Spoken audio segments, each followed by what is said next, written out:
paano kung may isang tao na bigla na lang nagsabi na, "Hoy, may direkta akong linya sa Diyos." Parang ang hirap paniwalaan, di ba? Sa pagsusuring ito, sisilipin natin ang mundo ni Narciso Olalo, isang tao na ang mga sinasabing pangitian at mensahe ay talagang hahamon sa lahat ng nakasanayan nating paniniwala. Simulan natin dito. Isang napakatapang na pahayag mula mismo sa kanya. Dito pa lang, ramdam mo na agad kung anong klasing pambihirang kakayahan ang sinasabi niyang merong siya. Parang sinasabi niya, wala kang maitatago sa akin. Sige, umpisahan na natin. Sino nga ba si Narciso Olalo? Well, ang sagot dyan, hindi yung karaniwan nating iniisip. Kwento niya? Mismong Diyos daw ang nagsabi sa kanya na huwag niyang tatawaging propeta o sugo ang sarili niya. Sa halip, binigyan siya ng isang napaka-unique na titulo, calling. Parang special designation, kumbaga.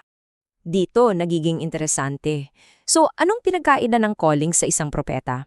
Ayon sa kanya, ang propeta parang may sariling kapangyarihan, pero siya raw bilang calling para siyang on-call. Kikilos lang siya kapag tinawagan ng Diyos. Walang personal na agenda, utos lang daw ang sinusunod. At ito raw mismo yung mga salitang narinig niya mula sa Diyos. Ito ang pinakapundasyon ng lahat. Ito yung nagbigay sa kanya ng misyon, yun ang takda ng kanyang pagkakakilanlan. Okay, para mas maintindihan natin kung paano raw gumagana itong mga mensahe sa kanya, himayin natin ang isa sa pinakadetalyado niyang pangitain. Ito yung kwento ng paglalakbay sa Palapala. So, nagsimula raw ang vision na kasama niya ang dalawang tao at sila'y naliligaw sa isang napakahabang paglalakbay. Para sa kanya, malinaw ang simbolo nito. Tayong lahat daw, ang sangkatauhan ay naliligaw dahil sa mga maling aral. At habang naglalakbay, bawat isa sa kanila ay may hawak na sariwang buko. Bakit buko? Simple lang daw ang paliwanag dyan. Ang buko, yan daw ang mundo. Umiinom tayo ng sabaw at kumakain ng laman para mabuhay. Diba? Parang ganun daw. Tapos biglang nag-ibang hip ng hangin sa vision niya. May isang lalaki daw na nag-abot sa kanya ng isang tumpok ng ginto at pilak. Ano naman kaya ang ibig sabihin nito? Pero eto na. Nung sinusubukan na niyang dalhin itong ginto, biglang may humarang sa daan niya. Isang dambuhalang bato, as in imposibleng daanan. So anong ginawa niya? Sumigaw daw siya, tinawag niya ang kanyang best friend. At sino yun? Si Hesukristo raw. At si Jesus, parang walang anuman, binuhat yung bato at inalis sa daan. Ganun lang kabilis. At dito na natin makikita ang buong puzzle. Para sa kanya, bawat elemento sa panaginip na yon may kahulugan. Ang pagkaligaw natin dahil sa maling turo, ang ginto't pilak bilang purong katotohanan, yung bato bilang mga problema sa buhay, at ang pag-alis ni Jesus sa bato bilang pag-asa. Lahat daw yan ay aral para sa atin. Okay, mula sa simbolikong ginto sa mga pangitin, punta naman tayo sa mga sinasabi niyang totoong himala na nangyayari sa tunay na mundo. Mahalaga tong quote na to. Dito niya nililinaw na siya raw ay instrumento lang. Para siyang tubo na dinadaanan lang ng bihaya. Siya ang gumagawa ng aksyon pero yung kapangyarihan at yung mismong pagpapagaling direkta raw na galing sa Diyos. At hindi lang to basta gabay espiritual ha. Ang sinasabi niyang kaya niyang gawin ay, grabe. Pagalingin daw ang cancer at COVID gamit lang ang boses. Makita ang mga kasalanan mo, malaman kung totoo ang sinasabi mo, at ang pinakamatindi, mahulaan ng eksaktong oras ng kamatayan ng isang tao. So ano raw ang kailangan para matanggap ang mga ganitong biyaya? 3 bagay lang daw ang hinihingi ng Diyos, sabi niya. Simple lang, pagbabago, pagsisi, at lubos na paniniwala.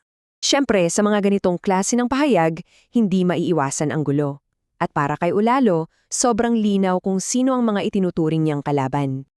At dito, inilalatag niya ang kanyang argumento.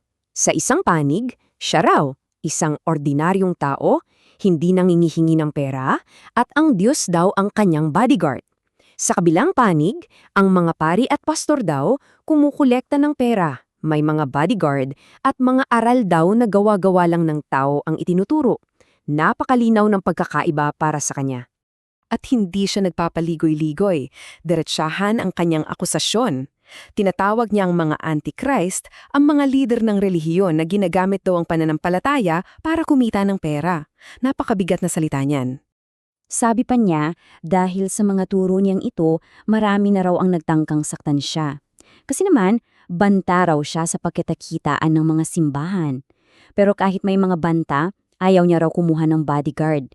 Buong-buo raw ang tiwala niya na protektahan siya ng Diyos. At para sa huling bahagi, dito na tayo sa mga pinakadramatiko at pinakaimposibleng paniwalaan na mga sinasabi niya, yung kakayahan daw niya na makita ang hinaharap. At inilalatag niya ang mga ito bilang ebidensya. Mga hula raw na isinulat niya mula sa digmaan, pagkamatay ng kamag-anak, hanggang sa pagkatunaw ng yelo sa Alaska na nangyari ilang taon, buwan o oras lang ang nakalipas. Ito raw ang patunay na hindi galing sa kanya ang mensahe, kundi sa mas mataas na kapangyarihan.